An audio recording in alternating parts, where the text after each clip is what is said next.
ធ្លាប់ហូបអស់ហើយលីហាលនៅតាមដងផ្លូវប៉ុន្តែឥឡូវខ្ញុំបដូររសជាតិថ្មីមករកដោយខ្លួនឯងហើយថ្ងៃនេះខ្ញុំនឹងត្រូវមុជទឹកទន្លេដើម្បីស្វែងរកលីហើយទន្លេនេះគឺជាទន្លេរពៅដែលជាទន្លេខណ្ឌចែករវាងប្រទេសកម្ពុជាជាមួយនឹងប្រទេសឡាវចង់ដឹងថាគេរកលីយ៉ាងម៉េចហើយខ្ញុំរកលីបានអត់សូមមកទស្សនាវីដេអូនេះទាំងអស់គ្នាខំគឺទៅបើនេះគឺជាកន្លែងពួកយើងរកលីនៅណានៅពេលដែលខ្ញុំមានអារម្មណ៍ថា stress ជាមួយនឹងការងារខ្ញុំតែងតែរកកន្លែងណាមួយដើម្បីបន្ធូរអារម្មណ៍ហើយថ្ងៃនេះខ្ញុំបានមកទន្លេរពៅជួបជាមួយនឹងព្រំដែនប្រទេសឡាវដើម្បីមកធ្វើការរាវលីព្រោះនេះជាបទពិសោធន៍ទី1សម្រាប់ខ្ញុំ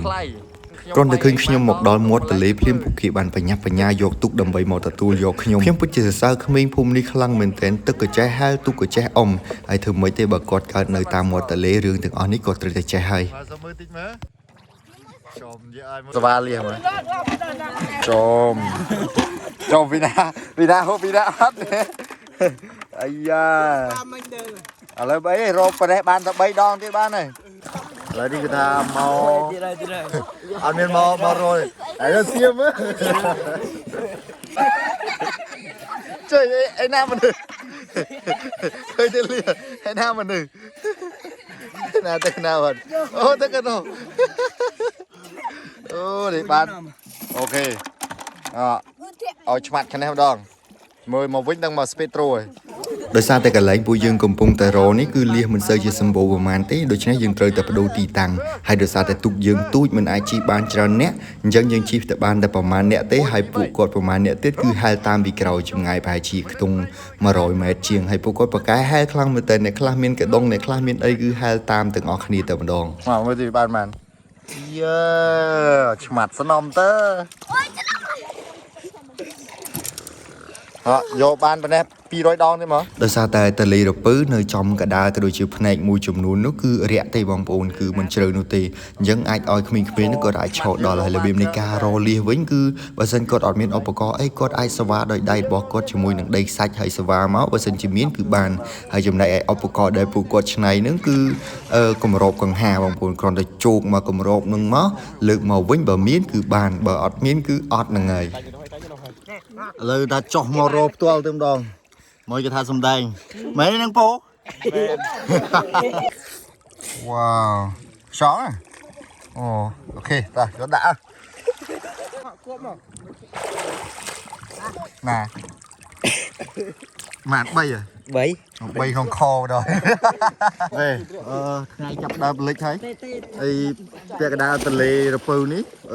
យើងអាចដើរបានដោយសារវារាក់នៅឡើយទេវារាក់តែខែវសាលិចហ្នឹងណាលិចហ្នឹងណាហើយទឹកវាអត់មើលឃើញទេខែវសាគឺល្អក់អញ្ចឹងយើងមកធំល្ងាចហើយលំហែអារម្មណ៍អូខេឥឡូវគឺយើងត្រឡប់ទៅវិញហើយបងប្អូនតែមុនទៅគឺវាទឹកចាប់ដើមលិចនេះហើយយើងធ្វើការស្ដាហើយដោយសារតែទូករបស់យើងទូចពេកមានអ្នកខ្លះហែលមានអ្នកខ្លះនេះទៅតែដោយសារតែខ្ញុំធំដែរខ្ញុំមិនដាច់ហែលបានទេខ្ញុំអ្នកធំក្មេងៗអ្នកទូចហែលហើយខ្ញុំខ្សែធំអញ្ចឹងទៅជីដោយសារឥឡូវមេឃចាប់ដើមងងឹតហើយយើងក៏ដល់ពេលវេលាត្រឡប់ទៅផ្ទះវិញផងដែរដោយសារតែទូកតូចដូចខ្ញុំបានជម្រាបជូនបងប្អូនអញ្ចឹងយើងអាចជិះបានគ្រប់គ្នាទេប៉ុន្តែកុំបារម្ភពីពួកគាត់ពួកគាត់សិតតែអ្នកចេះហែលពូកែខ្លាំងណាស់បងប្អូនហើយមានអ្នកខ្លះហែលប៉ុណ្ណឹងទូកអ្នកខ្លះក៏ឡើងទៅតាមច្រាំងដើរតាមដីទៅហើយអ្នកខ្លះក៏ជួយទាញទូកទៀតព្រោះថាខ្ញុំអុំមកទៅមុខផងអត់ដឹងណាក៏ទៅមុខទៅអូទៅឃើញដើមឈើរត់នៅវី